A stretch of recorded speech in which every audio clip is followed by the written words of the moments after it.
খায়রুল খিয়ারে খিয়ারুল উলামা শারুল শিরারে শিরারুল উলামা।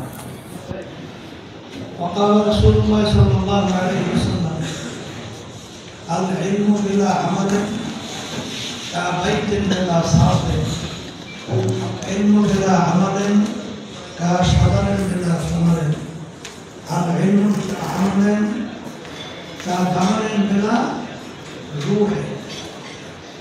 صدق الله العلي العظيم. الله আলহামদুলিল্লাহ, আমি অত্যন্ত খুশি হয়েছি। বিশেষ করে 2-3-4 বছর আগে আমাদের প্রাক্তন আলিয়ার ছাত্র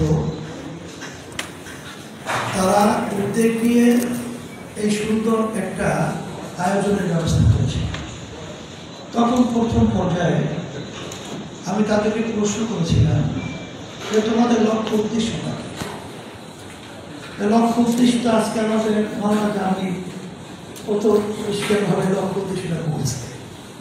আসলে বাস্তবতা হলো যে তোমরা যে উদ্যোগটা নিয়েছো, এই উদ্যোগটা একটা অত্যন্ত সমাজ উপযোগী এবং এটা কিন্তু একটা ভালো উদ্যোগ।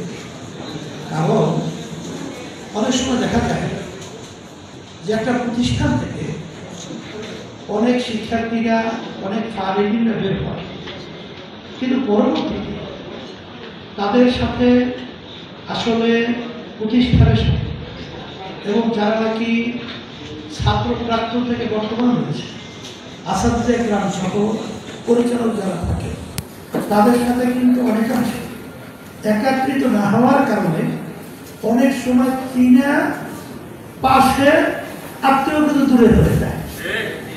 এই জন্য অনেক সময় দেখা যায় অপরিচিত অনেক দূরের লোক তারা কিন্তু আসলে আসা যাওয়া থাকায় বসায় একত্রিত হওয়ায় তারা কিন্তু অনেক কাছে হয়ে যায়। এটা অত্যন্ত একটা গুরুত্বপূর্ণ যে একটা অভ্যাস যে তোমরা যে উদ্যোগটা নিয়েছ, তা আমি তোমাদের সকলকে আমার আন্তরিকভাবে মোবারকবাদ ধন্যবাদ জানাই। আল্লাহ তোমাদের এই উদ্যোগকে আল্লাহ কামিয়াব এবং ইখলাস দিয়া নাজাতের ওসিলা বানায়। আমিন। সাথে সাথে কামিল মাদ্রাসা চরমনে আপনারা সন্তুষ্ট।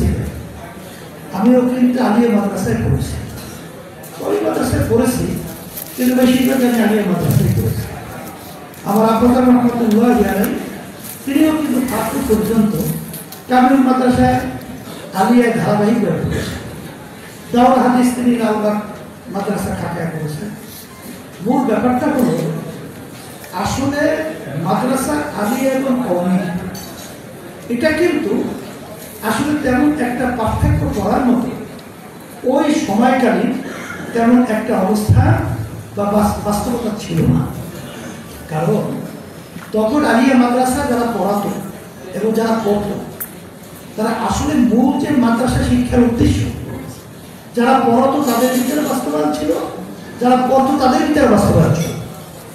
কিন্তু বর্তমানে দেখা যায় আমি যে আপনাদের সামনে যে আয়াত শরীফ তেলাওয়াত প্রথম করেছি, আল্লাহ যে আমাদেরকে সর্বশ্রেষ্ঠ মাখলুকাত হিসেবে ঘোষণা করেছে, আবার ওই কোরআনুল কারীমের ভিতরে আল্লাহ বলেছেন এক শ্রেণীর মানুষ কিন্তু চতুষ্পদ জানোয়ার, অন্য আয়াতে বলছেন তার চেয়েও খারাপ। এই ক্ষেত্রে যে আমার আব্বাজান রহমতুল্লাহ আলাইহি বলতেন যে সব শিক্ষাই জাতির মেরুদণ্ড হয় না, সুশিক্ষাই হল জাতির মেরুদণ্ড। কারণ এই দেশের ভিতরে অনেক শিক্ষা শিক্ষিত হয়ে তারা কিন্তু আজকে ফার্স্ট ক্লাস গেজেট 1 নম্বরের সোর হিসেবে পরিচিত।